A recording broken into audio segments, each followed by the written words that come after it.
Hi, I'm James Vowles, the Chief Strategist with the Mercedes-AMG Petronas Formula One team, and I'm here to answer your questions about the Spanish GP.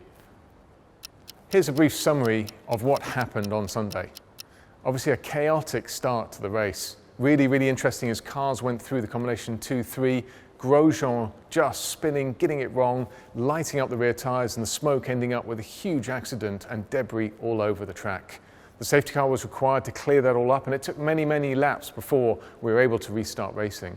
From then onwards, Valtteri was back in P3, dropping that position at the start of the race. Vettel came in for an early pit stop, Valtteri came in for a cover, didn't quite make it, and from then onwards, both cars were racing on together. The race was really a story of cars trying a two-stop and a one-stop with both Red Bulls on that committed one-stop strategy. And when the VSC came out later in the race after Esteban had stopped, you saw Vettel take it, dropping back, allowing Mercedes to be 1-2 and Red Bull taking the third podium spot. Israel, really great question and a very popular question. It's one that everyone wants to know the answer to. So let me take you through that whole situation. When Vettel came in, he dropped himself in traffic behind Magnussen. Now, there were two problems with that. The first is the medium tyre that he took had a small warm-up slope. And the second is that against Magnussen, who was still out there on his first stint tyres, it wasn't that easy to overtake. And you saw Vettel struggling for a number of laps behind him. We kept Valtteri out until we were theoretically clear of both Magnussen and Sebastian. Valtteri came into the pit lane, went for the normal pit stop, but on the rear right corner we had a slow removal of the wheel. It cost us around 1.3 seconds. As Valtteri exited the pit lane, you saw on TV he was 0.4 behind Magnussen. So even if the pit stop had been slow by 0.6 or 0.9, we would have still been alongside or clear of both Magnussen and Vettel. So what we were doing is using that overcut, using the power that Vettel was just caught up in traffic for a few laps in order to take track position relative to him, put Valtteri in clear air and run his own race. What would have happened is if we had waited 3 laps, you already saw then that was the lap that Vettel got through Magnussen, that warm-up would have been entirely gone on the medium tyre and Vettel would have been very quick. And our used softs wouldn't have been quick enough to defend against him anymore. So that window was really only around 1 lap.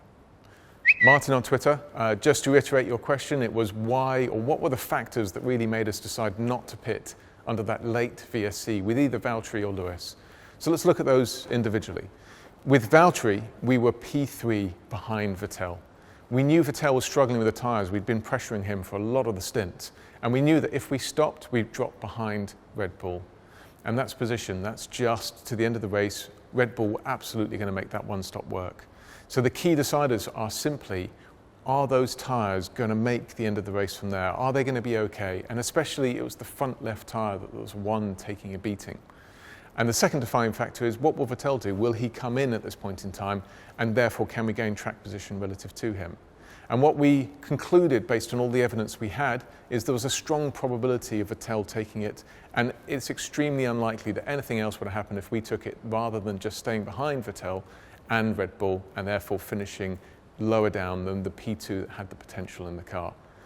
We decided to take the risk and we took the tyres to the end of the race, and you saw what happened. It was extremely close. It was a very tough judgment call, but ended up on the right side for us on that occasion. With Lewis, it was an easier situation. He was very fast. He was running his own unhindered race and in the lead of the race. And that VSC would have allowed us to fit fresh medium tyres, no questions about it. But we would have dropped 10 seconds of race time. So all you're balancing now is what's more important, 10 seconds of race time or another new set of tyres. And for us, the tyres would have made the end of the race, and that 10 seconds of race time just would never have come back to him. The new tyres wouldn't have given that back, so it's just a risk management. So we decided not to stop and stay out. Joachim from Instagram, the nervousness that maybe you felt at home, I can guarantee you, was one that we shared on the pit wall. The last few laps of the race for Valtteri were very tense. We knew that that front left tyre would be very much down to 0 rubber remaining. And it's a very difficult call as to what's going to happen, but he had 8 seconds of race time relative to the Red Bull behind. And what we were trying to do is very delicately use up some of that race time to slow down in some of the key corner sequences to make sure we looked after that tyre whilst not losing temperature in the rubber that was actually still left on it. And it's a very delicate balance that I really can't understate this. Valtteri did an absolutely incredible job We put him in a very difficult position and he dealt with it absolutely perfectly, taking that tyre just to the end of the race as we asked him to do. Anthony, really good question for Facebook and links really well into the question from Joachim as well. So just continuing that on through. With Valtteri towards the end of the race, it's fair to say it was extremely marginal. I think really if the race had been a lap or two longer, we could have been in big, big trouble. And Valtteri did, as I said before, a very, very good job just managing, especially that front left tyre. That was the weak tyre, the tyre that really had to be looked after quite a bit, while still maintaining performance. As we went through it, we were never going to bring Valtteri in the last few laps because we had the confidence it was just going to make it. And we have a number of metrics from the car that aid us in that decision. You can see, for example, what vibration the tyre is experiencing. As we went through, though, the amount of management Valtteri had to do was different depending on whether he had traffic in front, whether he had to pass a back marker. And at the end of the race, it was all about using up some of that race time that he had accumulated relative to Verstappen just to make sure we absolutely made it to the end of the race. Melvin, good Facebook question, and it's one that we were asking ourselves on the build-up really into testing and into the race weekend. So the tarmac, for all those that perhaps aren't aware, it was completely resurfaced at Barcelona this year. And in winter testing, we had the opportunity to really sample it for the first time. And the way the car interacts, there are several factors from a track that are important. One is, what's the track surface like? And the second is, what's the layout of the track? In other words, how many high speed, low speed, mid speed corners, the length of the straights. And they very much affect how the tyre is behaving. Further to that, you have ambient conditions, how warm it is, both in the air temperature and in the track temperature. And you put all of that into a melting pot, and that's really what defines how well the car and the tyres are working.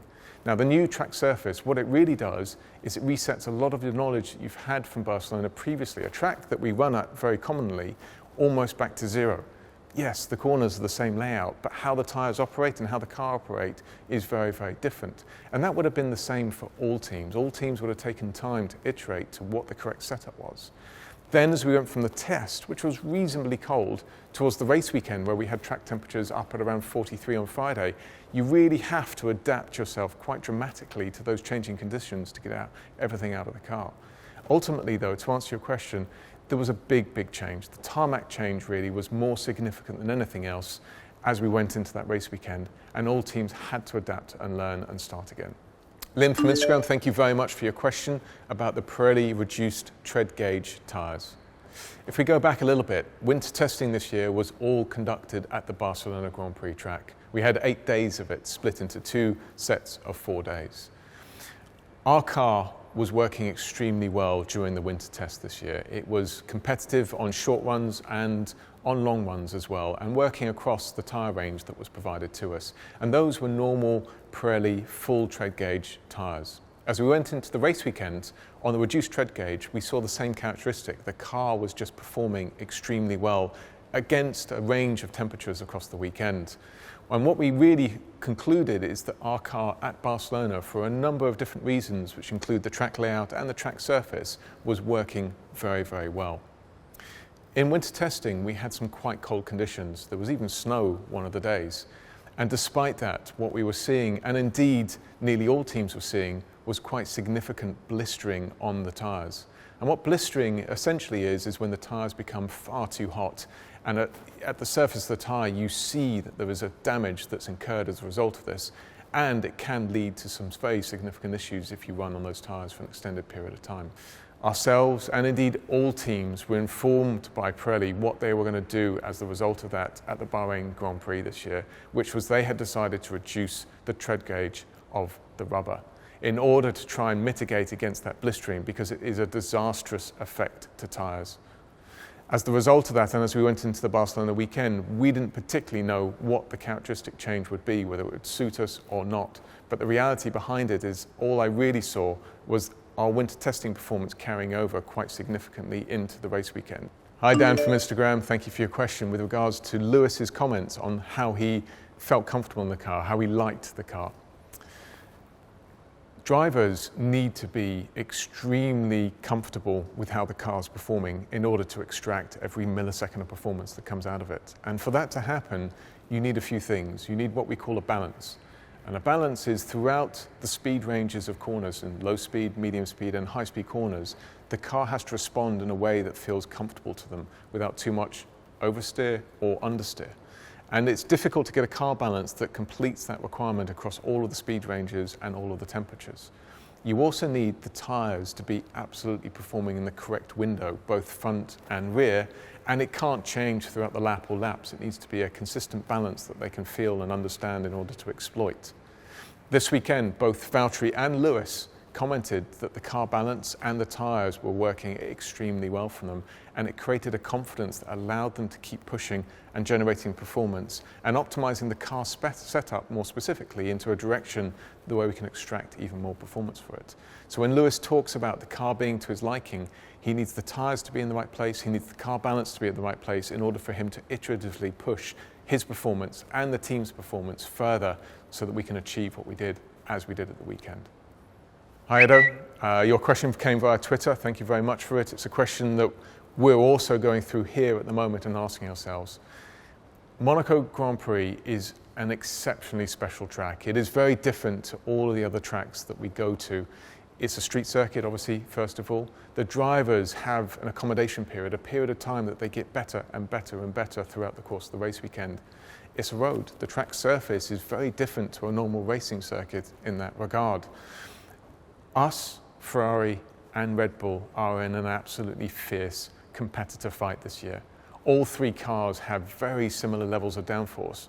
And yes, you've seen performance swings like Barcelona, but a lot of that is the track characteristics coming towards ourselves. As we go into Monaco, we're in no doubt that we're in the fight for a win and we're in the fight for a pole position, but as are Ferrari and Red Bull.